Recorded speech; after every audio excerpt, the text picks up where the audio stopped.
2026 schedule update.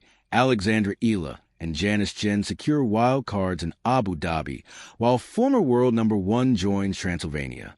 Wildcards were announced for the upcoming WTA tournaments with the start of the Middle East swing at the Abu Dhabi Open. Among the beneficiaries are Alexandra, Eala, and Janice Tjen, two players who received wildcards for the WTA 500 Abu Dhabi Open to make their debut in the tournament, which begins on February 1st.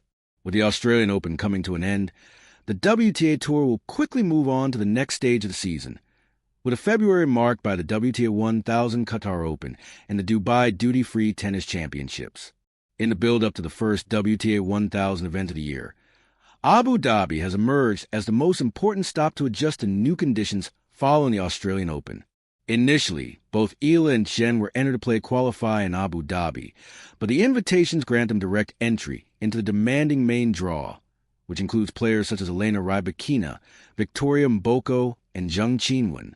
The defending champion is Belinda Bencic, who defeated Ashlyn Kruger, another player who will be part of the tournament draw, in last year's final.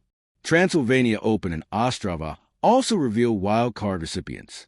However, Abu Dhabi is not the only event of the week, nor the only one to announce its wildcards.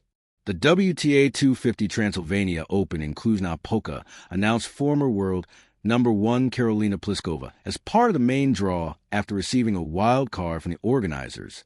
She will join a draw led by former U.S. Open champion Emma Raducanu. Transylvania will be a good opportunity for lower-ranked players to collect wins and points, especially while the biggest stars have their focus set on the Middle East tournaments. Local players Jacqueline Christian and Sarana Sursti are among the strongest names in the draw, which also includes Sinyu Wang, Anastasia Potapova, and Donna Vekic. Another tournament taking place during the week will be the WTA 250 Ostrava Open, which confirmed Lucy Havlikova as its first wildcard, the 20-year-old player currently ranked world number 274.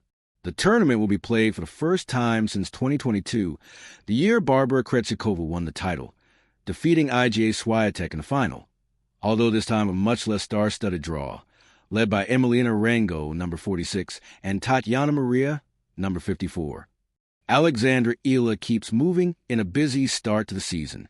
Eala quickly takes on new commitments in a hectic early season schedule. After reaching the semifinals of the ASB Classic in Auckland, the Filipina was defeated in the first round of the Australian Open by American Alicia Parks.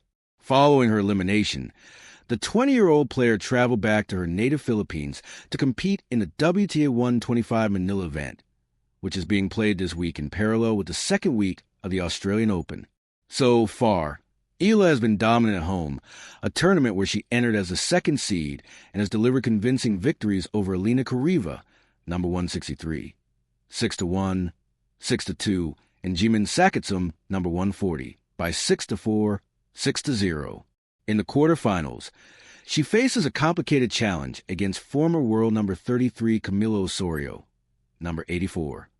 At the moment, Eala is already reaping positive rewards from this strong start to the year and continues to climb the rankings. Her campaign in Manila has already placed her at number 45 in the live rankings, the best ranking of her career, while advancing to the semifinals would see her rise as high as number 43.